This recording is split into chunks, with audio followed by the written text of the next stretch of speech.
I'm going to briefly go over with you some of the key components of giving yourself a chance for a good night's rest. I'm going to describe to you a little bit of what I do. I've had multiple injuries in the past, and I hope that you can take a few things from there and create your own bedtime wind down routine that's going to give you the best chance for longer sleep and better quality of sleep, which I know is going to help with your healing and restoration, help you get to your goals that you're looking for. One of the most important things is that when the sun goes down, that obviously a lot of the busyness in the house is still there. Maybe we haven't eaten yet. One of the things that we really try and focus on, I try and focus on making sure that I've finished my food and all my eating at least 2 to 3 hours, preferably 3 if you can, but at least 2 hours before going to bed. You'll get a deeper night's rest. You're not spending a lot of energy trying to churn and break down that food, and your body is ready to lay down in a horizontal position, and also less chance of a lot of reflux, which I've suffered with in the past. So you want to be able to digest that food and give yourself at least that 2-hour window. The other thing that's really important is the sun's gone down. We've actually timed a lot of our physiology based on the sun coming down, but now we've invented lights, so the lights are bright and it's stimulating a lot of us unnecessarily. So in your house, if you have a dimmer switch, you can bring the lights down. If you don't, then try turning off some of the lights. And if you have the ability to light some candles, that's a great way. Imagine back in the cave time, we used to just have a fire that was there, and when it was ready for bedtime, blow out the fire and lay down. So lighting some candles, creating the right environment for you to sleep starts at least an hour to an hour and a half. I know we've got kids at home, 3 boys, so it's really, really busy. And first thing we do is just get the lights down, just get the stimuli down, try and reduce or cut off screen time at that point.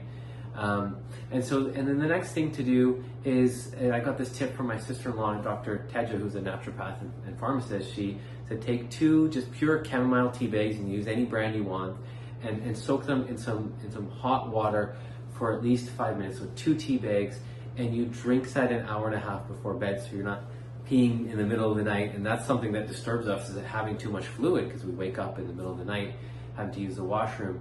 So those chamomile teas. And then the other thing that if you haven't left our office with yet is a lacrosse ball.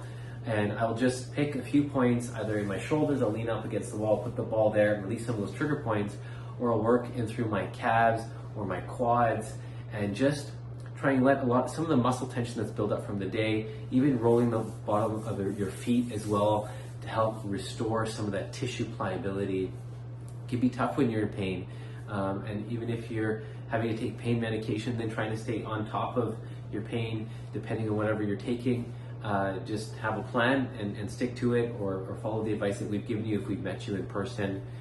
If you have really a lot of inflammation in your body, then actually using an ice pack, if it's an acute injury, will bring some of the inflammation down before bed.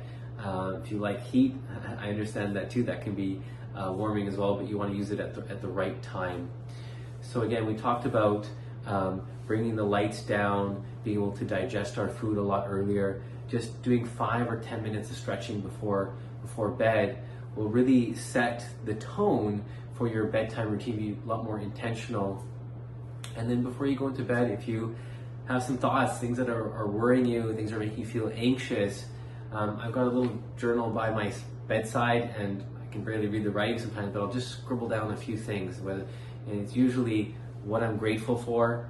I'll write down some wins, things that really went well from the day, and then I might write down like some of the goals that I might have for the next day, or the top 3 priorities. So creating something where you're releasing some of the stress from the day, or maybe you have a prayer that you want to say, just finding a way to prime the brain.